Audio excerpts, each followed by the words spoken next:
യുവതീ പ്രവേശനം ഇപ്പോൾ സജീവമായി വരുന്നതിന് മുമ്പ് നേരത്തെ സ്വർണ്ണക്കൊള്ളയും സജീവമായിട്ട് വന്നു. അപ്പോൾ അതും ഈ തെരഞ്ഞെടുപ്പിൽ പ്രധാനപ്പെട്ട അജണ്ടയായി സ്വർണ്ണക്കൊള്ള എന്നൊക്കെ പറഞ്ഞാൽ ഈ മലയാളിയുടെ മനസ്സിനെ കഠാര കൊണ്ട് കുത്തിയ ഒരു നടപടിയാണ്.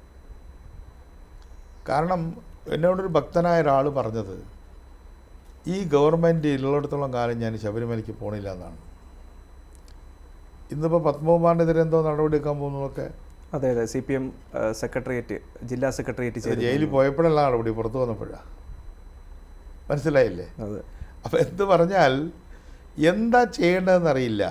ശബരിമല പോലെ ഇത്രപോലെ ഉയർന്ന ഒരു സ്ഥാപനത്തിൽ കളവ് നടത്തിയവർക്ക് പാർട്ടിയിൽ മെമ്പർഷിപ്പ് കൊടുക്കുക, നിലനിർത്തുക. അപ്പം ഞങ്ങൾ കണ്ടത് എന്താണെന്നറിയോ? ശബരിമലയിൽ ഇപ്പോഴല്ല, 2014 അപ്പോൾ MVR മരിച്ചിട്ട് ആദ്യത്തെ സമ്മേളനമാണ്. ഞങ്ങൾ കണ്ടത് BJP ഇന്ത്യ ഭരിക്കുകയാണ്.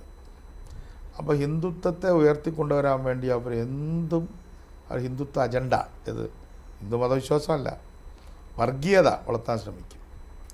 അപ്പോൾ ആ വർഗീയതയെ നമ്മൾ കാൽനടജാഥയും മുദ്രാവാക്യം വിളി കൊണ്ടും മാത്രം നേരിടാൻ കഴിയില്ല.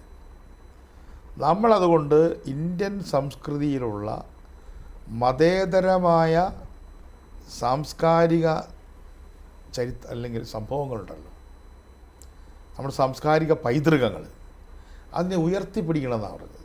അത് കമ്മ്യൂണിസ്റ്റ് പാർട്ടിയുടെ വാക്കാണ്, ഉയർത്തിപ്പിടിക്കുക, അപ്പ് ഹോൾഡ്.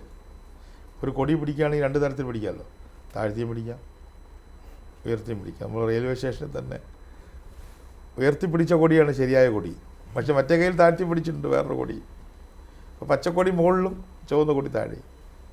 അപ്പോൾ നമ്മൾ അപ്ഹോൾഡ് ചെയ്യണം. എന്തിനെ അപ്ഹോൾഡ് ചെയ്യണം? വെറുതെ പറഞ്ഞ് പതുക്കെ പറഞ്ഞാൽ പോരെ, ലൗഡ് ആൻഡ് ക്ലിയർ.